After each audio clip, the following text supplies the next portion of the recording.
ನಾನು first term exam ಇಲ್ಲೇ ಬರ್ದಿದ್ದು SLCದು. ಹಲೋ ಹಾಯ್ ನಮಸ್ಕಾರ, welcome back to my channel. ಎಲ್ಲರೂ ಆರಾಮಾಗಿದ್ದೀರಾ ತಾನೇ? ಎಲ್ಲರೂ ಆರಾಮಾಗಿರಲಿ ಅಂತ ಕೇಳ್ಕೊಳ್ತಾ ಇವತ್ತಿನ ವಿಡಿಯೋನ ಸ್ಟಾರ್ಟ್ ಮಾಡೋಣ ಅಲ್ಲ. ಸೊ ವಿಡಿಯೋ ಶುರುವಿನಲ್ಲಿ ನಮ್ಮಮ್ಮ ಹೇಳ್ದಾಗೆ ಅವರ 10th ಸ್ಟ್ಯಾಂಡರ್ಡ್ ಎಕ್ಸಾಮ್ ಬರ್ದಿದ್ದು ಇದೇ ಒಂದು ಆದಿಚುಂಚನಗಿರಿ ಸ್ಕೂಲ್ನಲ್ಲಿ. ಹೀಗೆ ಸಾವಿರಾರು ವಿದ್ಯಾರ್ಥಿಗಳಿಗೆ ವಿದ್ಯಾದಾನ ಮಾಡ್ತಿರೋ ಈ ಒಂದು ಪುಣ್ಯ ಕ್ಷೇತ್ರಕ್ಕೆ ಇವಾಗ ನಾವು ಹೋಗ್ತಾ ಇದೀವಿ. ನಾನು ಲಾಸ್ಟ್ ವಿಡಿಯೋದಲ್ಲೇ ಹೇಳಿದ್ನಲ್ಲ ಈ ಆದಿಚುಂಚನಗಿರಿ ಕ್ಷೇತ್ರ ಎಷ್ಟು ಫೇಮಸ್ ಅಂತ.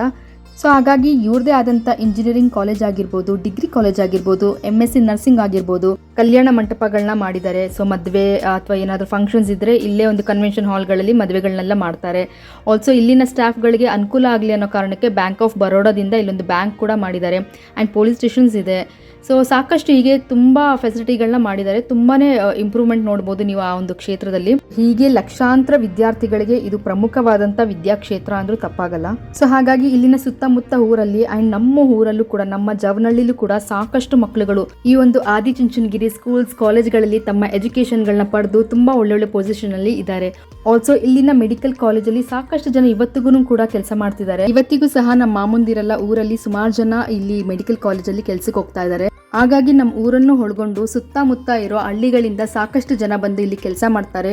ಇಲ್ಲಿನ ಲೋಕಲೈಟ್ಸ್ ಅಲ್ಲದೆ ಬೇರೆ ಬೇರೆ ರಾಜ್ಯಗಳಿಂದನೂ ಸ್ಟೂಡೆಂಟ್ಸ್ಗಳು ಬಂದು ಇಲ್ಲಿ ಮೆಡಿಕಲ್ ಓದಿ ಇಲ್ಲೇ ಡಾಕ್ಟರ್ ಆಗಿ ಇದೇ ಒಂದು ಮೆಡಿಕಲ್ ಕಾಲೇಜಲ್ಲಿ ಡಾಕ್ಟರ್ಸ್ ಆಗಿ ಸರ್ವ್ ಕೂಡ ಮಾಡ್ತಾ ಇದ್ದಾರೆ. ಹಾಗೇನೆ ಈ ಆದಿಚುಂಚನಗಿರಿ ಕ್ಷೇತ್ರನ ಒಕ್ಕಲಿಗರ ಸಮುದಾಯದ ಪ್ರಮುಖ ದೈವ ಸನ್ನಿಧಾನ ಅಂತ ಕೂಡ ಹೇಳ್ತಾರೆ. ಇನ್ನೂ ಒಂದು ಮುಖ್ಯವಾದ ಏನು ಅಂದ್ರೆ ತ್ರಿವಿಧ ದಾಸೋಹ ಇಲ್ಲಿ ನಿತ್ಯ ನಡೆಯುತ್ತೆ. ಅಂದ್ರೆ ಪ್ರತಿದಿನ ಇಲ್ಲಿನ ಕ್ಷೇತ್ರ ನೋಡೋದಿಕ್ಕೆ, ಇಲ್ಲಿನ ಕಾಲಭೈರವೇಶ್ವರ ಸ್ವಾಮಿಯ ಆಶೀರ್ವಾದ ಪಡೆಯೋದಿಕ್ಕೆ ಸಾವಿರಾರು ಸಂಖ್ಯೆಯಲ್ಲಿ ಭಕ್ತಾದಿಗಳು ಪ್ರತಿದಿನ ಬರ್ತಾರೆ. ಎಷ್ಟೇ ಭಕ್ತರು ಬಂದ್ರೂ ಕೂಡ ಅವ್ರಿಗೆ ಪ್ರತಿದಿನ ಇಲ್ಲಿ 3 ಬಾರಿಯ ಅನ್ನದಾನ ನಡೆಯುತ್ತೆ. ಈ ಒಂದು ತ್ರಿವಿಧ ದಾಸೋಹ ಪದ್ಧತಿ ನಾವು ಧರ್ಮಸ್ಥಳದಲ್ಲಿ, ಹೊರನಾಡು ಅನ್ನಪೂರ್ಣೇಶ್ವರಿ ದೇವಸ್ಥಾನಗಳಲ್ಲೂ ನೋಡ್ತೀವಿ. ಅದೇ ರೀತಿಯಾದ ಪದ್ಧತಿ ಇಲ್ಲೂ ಕೂಡ ಇದೆ. ಹಾಗಾಗಿ ಈ ಕಾಲಭೈರವೇಶ್ವರ ಸ್ವಾಮಿನ ಅನ್ನದಾನ ಭೈರವ ಅಂತ ಕೂಡ ಕರೀತಾರೆ. ಇಷ್ಟೆಲ್ಲ ಪುಣ್ಯ ಕೆಲಸಗಳಿಗೆ ಸಾಕ್ಷಿಯಾಗಿರೋ ಈ ಒಂದು ಕ್ಷೇತ್ರದ ಬಗ್ಗೆ ನನಗೆ ಗೊತ್ತಿರೋಂಥ ಸ್ವಲ್ಪ ಮಾಹಿತಿನ ನಿಮ್ಮ ಜೊತೆ ಹಂಚ್ಕೊಳ್ಳೋಕೆ ಇಷ್ಟಪಡ್ತೀನಿ. ಹಾಗಿದ್ರೆ ಈ ಒಂದು ಕ್ಷೇತ್ರದ ಹಿನ್ನೆಲೆ ಅಂದ್ರೆ ಇತಿಹಾಸಕ್ಕೆ ಸ್ವಲ್ಪ ಹೋಗಿ ಬರೋಣ ಬನ್ನಿ. ನಮ್ಮ ಹೆಮ್ಮೆಯ ಸಕ್ಕರೆ ನಾಡಿನ ಮಂಡ್ಯ ಜಿಲ್ಲೆಯ ನಾಗಮಂಗಲ ತಾಲೂಕಿನ ಬೆಳ್ಳೂರು ಗ್ರಾಮಕ್ಕೆ ಸಮೀಪದಲ್ಲಿರುವುದೇ ಈ ಆದಿಚುಂಚನಗಿರಿ ಕ್ಷೇತ್ರ.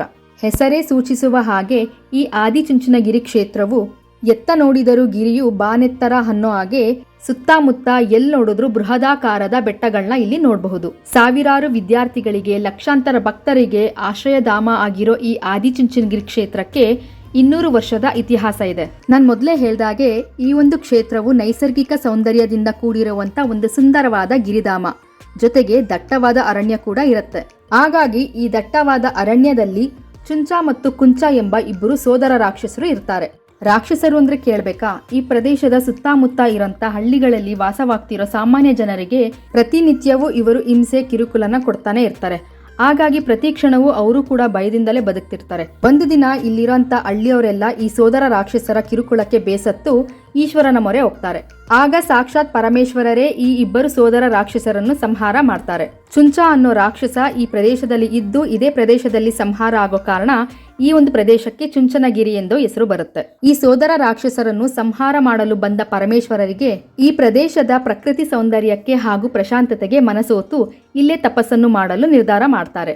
ಸಾಕ್ಷಾತ್ ಪರಮೇಶ್ವರರು ತಪಸ್ ಮಾಡಿದಂತ ಸ್ಥಳವು ಬಹಳನೇ ತೇಜಸ್ಸಿಂದ ಕೂಡಿರುತ್ತೆ. ಆದ್ರಿಂದ ಆ ಸ್ಥಳಕ್ಕೆ ಜ್ವಾಲಾಪೀಠ, ಹುರಿಗದ್ದುಗೆ, ಆದಿಪೀಠ ಅಂತ ಕರೀತಾರೆ. ಸಾಕ್ಷಾತ್ ಪರಮೇಶ್ವರರೇ ತಪಸ್ ಮಾಡಿದಂತ ಸ್ಥಳನ ಇವತ್ತಿಗೂ ನಾವು ಆದಿಚುಂಚನಗಿರಿ ಕ್ಷೇತ್ರದಲ್ಲಿ ನೋಡಬಹುದು. ಆದ್ರಿಂದ ಪರಮೇಶ್ವರನು ಅಂದ್ರೆ ಈಶ್ವರನೇ ಈ ಒಂದು ಆದಿಚುಂಚನಗಿರಿ ಕ್ಷೇತ್ರದ ಮೊದಲನೇ ಪೀಠಾಧಿಪತಿ ಆಗ್ತಾರೆ. ಅಂದ್ರೆ ಈ ಒಂದು ಆದಿಚುಂಚನಗಿರಿ ಕ್ಷೇತ್ರ ಸ್ಥಾಪಿತಗೊಳ್ಳಕ್ಕೆ ಮೂಲ ಕಾರಣ ಬಂದು ಪರಮೇಶ್ವರ. ಅಂದ್ರೆ ಪರಮೇಶ್ವರರೇ ಇಲ್ಲಿ ಬಂದು ತಪಸ್ಸನ್ನು ಮಾಡಿ ಇಲ್ಲಿ ಪೀಠವನ್ನು ಅಲಂಕರಿಸ್ತಾರೆ. ಇವತ್ತಿಗೂ ಸಹ ಪರಮೇಶ್ವರರ ಪೀಠವನ್ನು ಆದಿಚುಂಚನಗಿರಿಯ ಮಠಾಧೀಶರು ವರ್ಷಕ್ಕೆ 3 ಸಂದರ್ಭದಲ್ಲಿ ಪೀಠನ ಅಲಂಕಾರ ಮಾಡ್ತಾರಂತೆ. ಸೊ ನೋಡಿ ಎಂಥ ಮಹಿಮೆ ಉಳ್ಳ ಸ್ಥಳ ಇದು ಅಂತ. ಆದಿಚುಂಚನಗಿರಿ ಕ್ಷೇತ್ರಕ್ಕೆ ಎಂಥ ಒಳ್ಳೆ ಇತಿಹಾಸ ಇದೆ. ಸಾಕ್ಷಾತ್ ಪರಮೇಶ್ವರನೇ ಇಲ್ಲಿ ಪೀಠಾಧಿಪತಿ ಆಗ್ತಾರೆ. ಅಂದ್ರೆ ಇಲ್ಲಿ ತಪಸ್ಸನ್ನು ಮಾಡಿ ಆದಿಚುಂಚನಗಿರಿ ಕ್ಷೇತ್ರಕ್ಕೆ ಮೊದಲನೇ ಪೀಠಾಧಿಪತಿ ಆಗ್ತಾರೆ. ಇದಾದ ನಂತರ ಉತ್ತರ ಭಾರತದಲ್ಲಿ ಹೆಚ್ಚು ಪ್ರಚಲಿತ ಇರುವ ಸಿದ್ಧಿ ಪುರುಷರ ಗುಂಪೊಂದಿದೆ. ಈ ಸಿದ್ಧಿ ಪುರುಷರು ಶಿವನ ಕಪಾಲದಿಂದ ಜನಿಸಿದವರು ಅಂತ ಹೇಳ್ತಾರೆ. ಆಲ್ಸೋ ಇವರು ನಾಥ ಸಂಪ್ರದಾಯಕ್ಕೆ ಸೇರಿದವರು ಅಂತ ಕೂಡ ಹೇಳ್ತಾರೆ.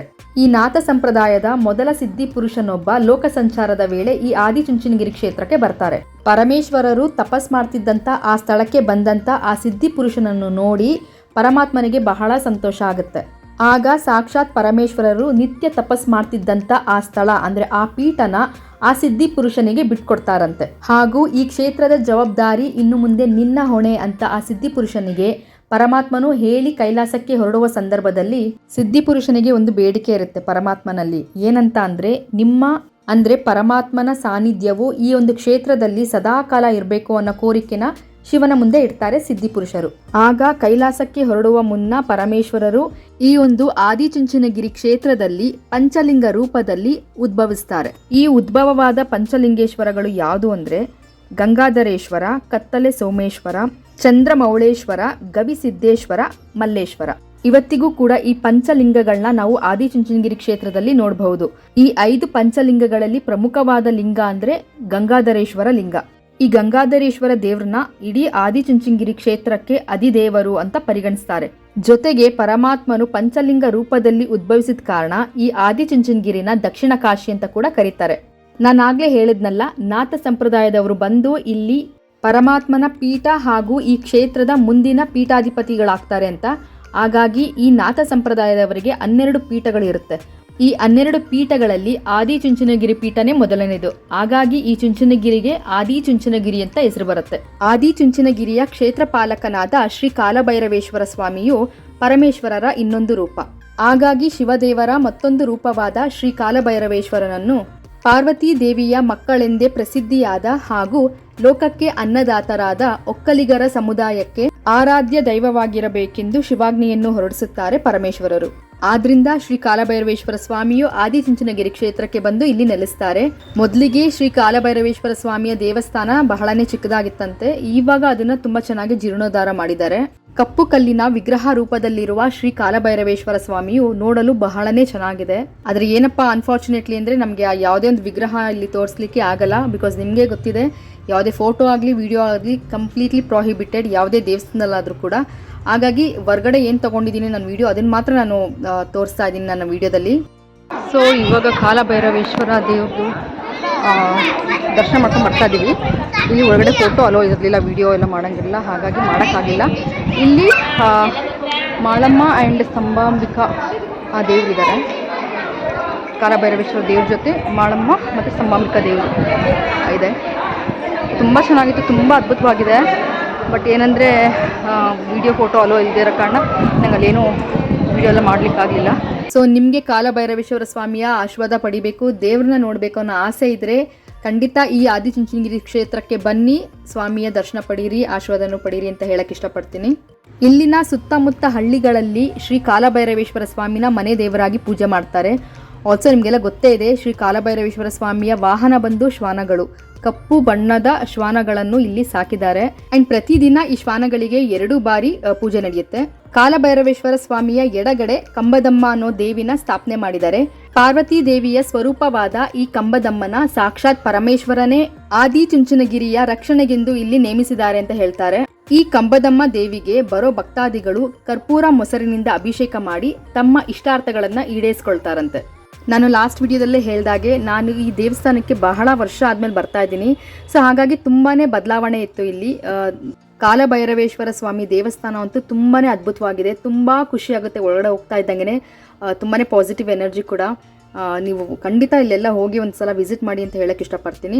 ಬಟ್ ಒಂದೇನಂದರೆ ಎಲ್ಲೂ ಕೂಡ ನಮಗೆ ಫೋಟೋ ಅಲೋ ಇರ್ತಿರಲಿಲ್ಲ, ಅದೊಂದೇ ಪ್ರಾಬ್ಲಮ್. ಆ್ಯಂಡ್ ಇದು ನೋಡಿ, ಇದು ಗಂಗಾಧರೇಶ್ವರ ಸ್ವಾಮಿ ದೇವಸ್ಥಾನ. ಬಟ್ ಇಲ್ಲೂ ಕೂಡ ಒಳಗಡೆ ಕ್ಯಾಮ್ರಾ ಅಲೋ ಇರಲಿಲ್ಲ. ಹಾಗಾಗಿ ಹೊರಗಡೆಯಿಂದನೇ ನಾನು ವಿಡಿಯೋ ಶೂಟ್ ಮಾಡಿದೆ.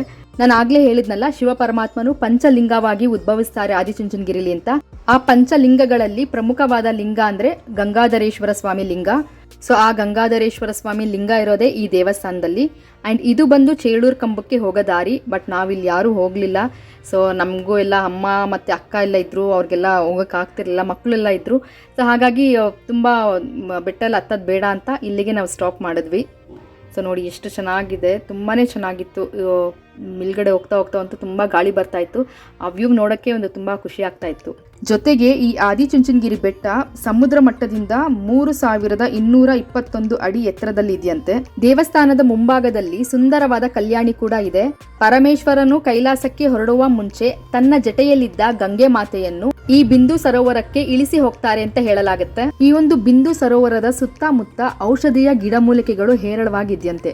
ಅಂದ್ರೆ ಮೆಡಿಸಿನಲ್ ಪ್ಲಾಂಟ್ಸ್ ತುಂಬಾನೇ ಇದಾವೆ. ಹಾಗಾಗಿ ಈ ಗಿಡಮೂಲಿಕೆಗಳ ಸತ್ವ ಈ ನೀರಿನಲ್ಲಿ ಬೆರ್ತಿರೋ ಕಾರಣ ಇಲ್ಲಿ ಸ್ನಾನ ಮಾಡಿದ್ರೆ ತುಂಬಾನೇ ಒಳ್ಳೇದು ಅಂತ ಕೂಡ ಹೇಳ್ತಾರೆ. ಸಾಕ್ಷಾತ್ ಪರಮೇಶ್ವರರ ತರುವಾಯ ಅಂದ್ರೆ ಶಿವದೇವರ ನಂತರ ಹಲವು ನಾಥ ಪಂಥದವರು ಬಂದು ಇಲ್ಲಿ ಪೀಠವನ್ನ ಅಲಂಕರಿಸ್ತಾರೆ. ಕೇತುನಾಥ, ಕರ್ಮನಾಥ, ತಪೋನಾಥ, ವಜ್ರನಾಥ ಹಾಗೂ ಸೋಮನಾಥ. ಕೊನೆಯಲ್ಲಿ ಈ ನಾಥ ಪಂಥದವರು ಆದಿಚುಂಚನಗಿರಿ ಮಠವನ್ನು ಒಕ್ಕಲಿಗರಿಗೆ ಒಪ್ಪಿಸಿದ್ದಾರೆ. ಶಿವದೇವರ ನಂತರ 70 ಜನ ಸಿದ್ಧಿ ಪುರುಷರು ಈ ಮಠದ ಪೀಠಾಧಿಪತಿಗಳಾಗಿ ಸೇವೆ ಸಲ್ಲಿಸಿದ್ದಾರೆ. ಅದರಲ್ಲಿ 71ನೇ ಪೀಠಾಧಿಪತಿಗಳಾಗಿದ್ದು ಯಾರು ಅಂದ್ರೆ ಶ್ರೀ ಬಾಲಗಂಗಾಧರನಾಥ ಸ್ವಾಮಿಗಳು. ಸೊ ಇವಾಗ ನೀವು ನೋಡ್ತಾ ಇರೋ ಫೋಟೋನೇ ಶ್ರೀ ಬಾಲಗಂಗಾಧರನಾಥ ಸ್ವಾಮಿಗಳು. ಇಲ್ಲಿ ಯಾವ ವಿಸಿಟರ್ಸ್ನು ಬಿಡ್ತಿರ್ಲಿಲ್ಲ, ಹಾಗಾಗಿ ನಾವು ಆಚೆಯಿಂದನೇ ವಿಡಿಯೋ ತಗೊಂಡ್ವಿ. ಈ ಬಾಲಗಂಗಾಧರನಾಥ ಸ್ವಾಮಿಗಳು ಕೂಡ ಶೈಕ್ಷಣಿಕ, ಧಾರ್ಮಿಕ ಹಾಗೂ ಆರೋಗ್ಯ ಕ್ಷೇತ್ರಗಳಲ್ಲಿ ಬಹಳನೇ ಅಭಿವೃದ್ಧಿಯನ್ನು ಮಾಡಿದ್ದಾರೆ. ನಿಮ್ಮೆಲ್ರಿಗೂ ಗೊತ್ತೇ ಇದೆ, ಡಾಕ್ಟರ್ ಬಾಲಗಂಗಾಧರನಾಥ ಸ್ವಾಮಿಗಳ ಆದ್ಮೇಲೆ ಈಗಿರೋ ಸ್ವಾಮಿಗಳು ಯಾರು ಅಂದ್ರೆ ಶ್ರೀ ನಿರ್ಮಲಾನಂದನಾಥ ಸ್ವಾಮಿಗಳು. ಈಗಿರೋ ಪೀಠಾಧಿಪತಿಗಳು ಕೂಡ ಬಹಳನೇ ಅಭಿವೃದ್ಧಿ ಕಾರ್ಯಕ್ರಮಗಳನ್ನ ಮಾಡ್ತಾ ಇದ್ದಾರೆ. ಪ್ರತಿನಿತ್ಯ ಇಲ್ಲಿ 4,000ದಿಂದ 5,000 ಭಕ್ತಾದಿಗಳು ಬರ್ತಾನೆ ಇರ್ತಾರೆ. ಅವ್ರಗಳಿಗೆಲ್ಲ 3 ಬಾರಿಯಾದ ದಾಸೋಹ ಅಂದ್ರೆ ಅನ್ನದಾನಗಳು ನಡೀತಾನೆ ಇರುತ್ತೆ. ಸೊ ತುಂಬಾನೇ ಖುಷಿ ಆಗುತ್ತೆ ಶ್ರೀ ಆದಿಚುಂಚನಗಿರಿ ಕ್ಷೇತ್ರ ಎಷ್ಟೆಲ್ಲ ಒಳ್ಳೆ ಕಾರ್ಯಗಳಿಗೆ ಸಾಕ್ಷಿಯಾಗಿದೆ ಅಂತ ಹೇಳಕ್ಕೆ. ಆ್ಯಂಡ್ ಇಲ್ಲಿ ನೋಡಿ, ಇಲ್ಲಿ ನಮ್ಮಮ್ಮ ಹೇಳ್ತಾ ಇದ್ರು ಗಳಿಗಲ್ ಅಂತ ಹೇಳ್ತಾ ಇದ್ನಲ್ಲ, ಸೊ ಅದು ಆ್ಯಕ್ಚುಲಿ ಇದು ಗಾಳಿ ಕಲ್ಲಂತ. ಸೊ ಇದು ಮೇ ಬಿ ಬಾಯಿಂದ ಬಾಯಿಗೆ ಹೇಳ್ತಾ ಇದು ಗಳಿಗಲ್ ಅಂತ ಹೇಳ್ತಾರೆ ಅಂತ ಅಂದ್ಕೊಳ್ತೀನಿ. ಸೊ ಗಾಳಿ ಕಲ್ಲಿಗೆ ಹೋಗುವ ದಾರಿ ಅಂತ ಇಲ್ಲಿ ಹಾಕಿದ್ರು, ಹಾಗಾಗಿ ನಾನು ಇದನ್ನ ವಿಡಿಯೋ ಮಾಡಿಕೊಂಡೆ. ತುಂಬ ವರ್ಷಗಳ ಹಿಂದೆ ನಾನು ಬೆಟ್ಟ ಹತ್ತಿದ್ದೀನಿ. ಗಾಳಿ ಕಲ್ಲು ಮತ್ತು ಚೇಳೂರು ಕಂಬ ಅಂತೆಲ್ಲ ಬೆಟ್ಟಗಳಿದೆ ಮೇಲೆ. ಸೊ ಅದನ್ನೆಲ್ಲ ಹತ್ತಿದ್ವಿ ಕಸಿನ್ಸ್ ಜೊತೆ. ಈಗ ತುಂಬ ಗ್ಯಾಪ್ ಆಯ್ತಲ್ಲ, ಹಾಗಾಗಿ ಏನೂ ಅಷ್ಟು ನೆನಪಾಗ್ತಿರ್ಲಿಲ್ಲ ಹೇಗೆ ಹೋಗೋದು ಅಂತೆಲ್ಲ. ಆ್ಯಂಡ್ ಮೋರ್ ಓವರ್ ಇವರೆಲ್ಲ ಮಕ್ಕಳು, ಅಮ್ಮ, ಅಕ್ಕ ಎಲ್ಲ ಇದ್ರಲ್ಲ. ಸೊ ಹಾಗಾಗಿ ನಾವು ಕೂಡ ಬೆಟ್ಟ ಮತ್ತೆ ಹೋಗೋದನ್ನ ಕಂಟಿನ್ಯೂ ಮಾಡಲಿಲ್ಲ. ಸೊ ಕಾಲಭೈರವೇಶ್ವರ ಸ್ವಾಮಿ ದೇವಸ್ಥಾನಕ್ಕೆ ಹೋಗಿ ಮೇಲ್ಗಡೆ ಕೂಡ ಗಂಗಾಧರೇಶ್ವರ ಮೂಲ ದೇವರಿದೆಯಲ್ಲ, ಗಂಗಾಧರೇಶ್ವರ ಸ್ವಾಮಿ ದೇವಸ್ಥಾನಕ್ಕೂ ಹೋಗಿ ಇಲ್ಲಿ ಕುತ್ಕೊಂಡು ಹಾಗೇನೆ ಫೋಟೋಸ್ ಎಲ್ಲ ತಗೊಳ್ತಾ ಇದ್ವಿ. ಇವಾಗ ಇಲ್ಲೆಲ್ಲ ಕುತ್ಕೊಂಡು ಮಾತಾಡ್ತಾ ಇದ್ವಿ. ಈಗ ತಾನೇ ಎಲ್ಲ ದರ್ಶನ ಎಲ್ಲ ಆಯಿತು, ದರ್ಶನ ಎಲ್ಲ ಆಗಿದೆ. ಬಿಸಿಲಿಗೆ ಕಣ್ಬಿಡಕ್ಕೆ ಆಗ್ತಲ್ಲ, ಕಾಣಿಸ್ತಾ ಇದ್ವಿ. ಸೊ ತುಂಬಾ ಬಿಸಿಲಿತ್ತು, ಹಾಗಾಗಿ ಬೆಟ್ಟ ಹತ್ತ ರಿಸ್ಕ್ ತಗೊಳ್ಳಿಲ್ಲ. ದೇವ್ರದ್ದು ದರ್ಶನ ಎಲ್ಲ ಆದಮೇಲೆ ಇಲ್ಲಿಂದ ಹೊರಟ್ವಿ. ಕಾಲಭೈರವೇಶ್ವರ ದೇವಸ್ಥಾನ ಅಂತೂ ತುಂಬಾ ಚೆನ್ನಾಗಿದೆ. ಆಲ್ಸೋ ಇಲ್ಲಿ ನಾನೊಂದು ಹೇಳೋದು ಮರ್ತಿದ್ದೆ, ಕಾಲಭೈರವೇಶ್ವರ ಸ್ವಾಮಿ ದೇವಸ್ಥಾನ ಏನಿದೆ ಅಲ್ಲಿ 64 ಅಷ್ಟಾಂಗ ಭೈರವ ವಿಗ್ರಹನ ಕೆತ್ತಿದ್ದಾರೆ. ಅಂದರೆ ಒಂದೊಂದು ಕಂಬದ ಮೇಲೂ ಒಂದೊಂದು ರೂಪದಲ್ಲಿ ಇರೋಂಥ ಭೈರವನ ಕೆತ್ತಿ ಒಂದು ವಿಗ್ರಹ ರೂಪದಲ್ಲಿ ಇಟ್ಟಿದ್ದಾರೆ. 12 ಅಷ್ಟ ಭೈರವಗಳು ಇದೆ.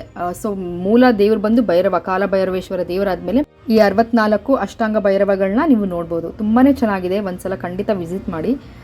ಸೊ ನಿಮಗೆ ಇಷ್ಟ ಆಗುತ್ತೆ. ಸೊ ಫೈನಲಿ ನಾವು ಇಲ್ಲೆಲ್ಲ ಪ್ರಸಾದ ಎಲ್ಲ ತೊಗೊಂಡು ಇಲ್ಲಿಂದ ಹೊರಟ್ವಿ. ತುಂಬ ಚೆನ್ನಾಗಿತ್ತು ನಮ್ಮ ಎಕ್ಸ್ಪೀರಿಯನ್ಸ್ ಮಾತ್ರ.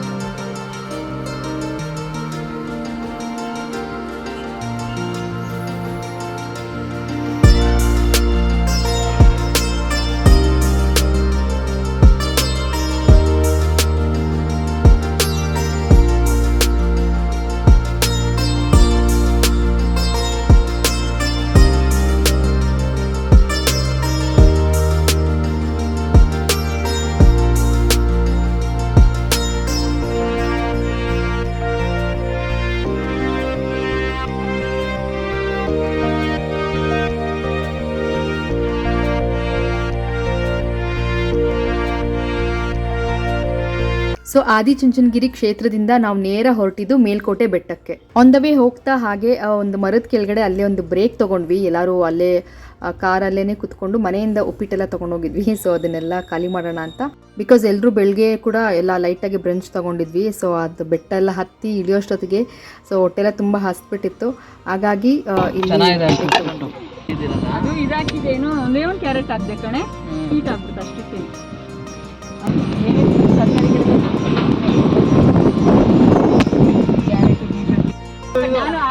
ನೋಡಿ, ನಾನು ಇದೇ ಹಾಸ್ಪಿಟಲ್ ಅಲ್ಲಿ ಹುಟ್ಟಿದ್ದು, ಜವರ್ನಳ್ಳಿ. ಸೊ ನಾವು ಮೇಲ್ಕೋಟೆಗೆ ಹೋಗೋವಾಗ ನಮ್ಮ ಊರು ಜವರ್ನಳ್ಳಿ ಬರುತ್ತೆ. ಈಗ ಇದನ್ನ ಬೀಜಿ ನಗರ ಅಂತಾರೆ. ಸೊ ಅಜ್ಜಿ ಊರು ಬಂದ ತಕ್ಷಣ ಫುಲ್ಲು ಎಲ್ಲರಿಗೂ ಖುಷಿ ಆಯಿತು. ಅದು ಆಬ್ವಿಯಸ್ಲಿ ಹಾಗೆ ಅಲ್ವಾ, ತವ್ರ ಮನೆ ಅಂದರೆ ನಮ್ಮ ಅಮ್ಮಂಗೆ ಫುಲ್ ಖುಷಿಯಾಗೋಯ್ತು. ಸೊ ಹಾಗಾಗಿ ಆನ್ ದ ವೇ ಒಳಗಡೆ ಊರಿಂದ ಹೋಗೋಣ ಅಂದ್ಕೊಂಡು ಹೋಗ್ತಾ ಇದ್ವಿ. ಸೊ ಅಲ್ಲಿ ನನ್ನ ಕಸಿನ್ಸು, ನಮ್ಮ ಚಿಕ್ಕ ತಾತ ಎಲ್ಲ ಸಿಕ್ಕಿದ್ರು. ಸೊ ಅವ್ರನ್ನೆಲ್ಲ ಮಾತಾಡ್ಸ್ಕೊಂಡು ಹಾಗೆ ಹೊರಟ್ವಿ. ಬರ್ತೀವಿ ಒಂಚೂರು ಮೇಲ್ಕೋಟೆ ಹೋಗ್ತಾ ಇದೀವಿ. ಆಂಟಿ ಹಂಗೆ ಒಂದ್ ರೌಂಡ್ ಹಿಂಗ್ ನೋಡೋಣ ಅಂದ್ರು ಕರ್ಕೊಂಡ್ ಬಂದೆ. ಇಲ್ಲಿ ನನ್ನ ಕಸಿನ್ ಸಿಕ್ಕಿದ್ದಾರೆ, ಸೊ ಮಾತಾಡ್ತಾ ಇದ್ದೀನಿ. ಅಲ್ಲೂ ನೋಡಿ ಇಲ್ಲೂ ಒಂದು ಮನೆ ಕಸಿನ್ಸ್ ಇದ್ದಾರೆ. ಸೊ ನಾವು ಹೊರಗಡೆ ಹೋಗ್ತಾ ಇದ್ದ ಕಾರಣ ಅವ್ರಿಬ್ರ ಜೊತೆ ಮಾತಾಡಕ್ ಹೋಗ್ತಾರೆ. ಜಸ್ಟ್ ಹಾಯ್ ಬಾಯ್ ಅಂತಿದೀವಿ. ಹಾಯ್ ಹೇಳು. ಏನ ಆಯ್ತಾ ಇಂದು ಕಾಲೇಜು ಸ್ಟಾರ್ಟ್ ಆಯ್ತಾ? ನೀವ್ ಚೆನ್ನಾಗಿರಾ? ಪಾಪ ಮಲಗ್ಬಿಟ್ಟಾನೆ. ವಾಟ್ಸ್ಆಪ್ ಮಾಡ್ಸಕ್ ಚೆನ್ನಾಗಿ ಓದು ಸ್ಕೋರ್ ಮಾಡು ಚೆನ್ನಾಗಿ. ಬಾಯ್. ಅವ್ರಿಗೆ ತವ್ರು ಅಂದ್ರೆ ಅದೇ ಆಟೋಮೆಟಿಕ್. ಅವ್ರ ಮೊಮ್ಮಗ ಇವಳು ಇದೇ ನಮ್ಮ ಅಜ್ಜಿ ಮನೆ. ಸ್ವಲ್ಪ ನೋಡ್ಬೇಕಾಗಿತ್ತು ಉದಯ್. ಸೊ ನೋಡಿ ನಮ್ ತಾತನು ಸಿಕ್ಕಿದ್ರು. ಹೌದು, ಅರ್ಥ ಅವ್ರಪ್ಪ. ಬರ್ತೀವಿ, ಹೋಗಿದ್ದ ಮನೆಗೆ ಹೋಗಿದ್ವಿ. ತಾತ ಬಾಯ್. ಸೊ ನಮ್ ತಾತ ಪಾಪ ಯಾರತ್ರ ಮಾತಾಡಕ್ ಆಗ್ತಿಲ್ಲ, ನಾವು ಎಲ್ಲ ಪ್ಯಾಕ್ ಆಗೋಗ್ಬಿಟ್ಟಿದೀವಿ ಗಾಡಿಲಿ. ಅಂದ್ರೆ ಎಲ್ಲ ಹಂಗೆ ಒಂದವೇ ಸಿಗ್ತಿದ್ದಾರೆ. ಸೊ ಹೋಗೋವಾಗ ಬರೋ ಐ ಮೀನ್ ವಾಪಸ್ ಬೆಂಗಳೂರಿಗೆ ಹೋಗೋವಾಗ ಅವ್ರ ಮನೆಗೆ ಹೋಗೋ ಪ್ಲಾನ್ ಇದೆ, ನೋಡೋಣ. ಇದು ನೋಡಿ ದೇವಸ್ಥಾನ ಚೆನ್ನಾಗಿದೆ. ಸೊ ಇದೆ ಜವರ್ನಹಳ್ಳಿ. ಬಂದ್ವಿ ಆಚೆಗೆ, ಇವಾಗ ಹೋಗ್ತಾ ಇದೀವಿ ನಾವು ಮೇಲ್ಕೋಟೆಗೆ. ಸೊ ನೋಡಿದ್ರಲ್ಲ, ನಮ್ಮ ಅಜ್ಜಿ ಇವ್ರು ನೋಡ್ತಾ ಇದ್ದಂಗೆ ಎಲ್ಲರೂ ಫುಲ್ ಎಕ್ಸೈಟ್ ಆಗ್ಬಿಟ್ಟಿದ್ವಿ, ಸ್ಪೆಷಲಿ ನಮ್ಮಮ್ಮ. ಸೊ ಇದು ಬಂದ್ಬಿಟ್ಟು ಆದಿಚುಂಚನಗಿರಿ ಮಠದ್ದು ಕಾಲೇಜ್ ಇದೆಲ್ಲ, ಇಂಜಿನಿಯರಿಂಗ್ ಕಾಲೇಜ್ ಎಲ್ಲ ಇದೆ. ಸೊ ನೀವು ನೋಡ್ಬೋದು BGS ಪಾಲಿಟೆಕ್ನಿಕ್ ಅಂತ ಕೂಡ ಇಲ್ಲಿ ಬೋರ್ಡ್ ಹಾಕಿದ್ದಾರೆ. ಸೊ ಇದೆಲ್ಲ ಕಾಲೇಜ್. ಇದ್ರ ಪಕ್ಕದಲ್ಲಿ ಬಸ್ ಸ್ಟ್ಯಾಂಡ್ ಮತ್ತೆ ಹಾಸ್ಪಿಟಲ್ ಕೂಡ ಇದೆ. ಸೊ ತುಂಬಾನೇ ಡೆವಲಪ್ ಆಗಿದೆ ಇಲ್ಲೆಲ್ಲ, ತುಂಬಾ ಖುಷಿ ಆಗುತ್ತೆ ನೋಡ್ತಾ ಇದ್ರೆ.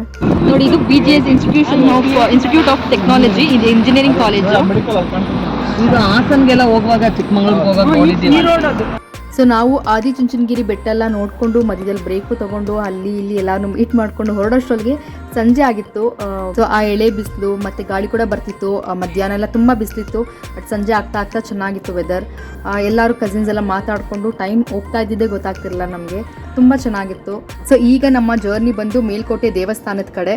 ನೋಡಿ, ಒಂದೇ ದಿನದಲ್ಲಿ 2 ಪುಣ್ಯಕ್ಷೇತ್ರಗಳನ್ನ ನೋಡೋಂಥ ಅದೃಷ್ಟ ನಮ್ಮದು.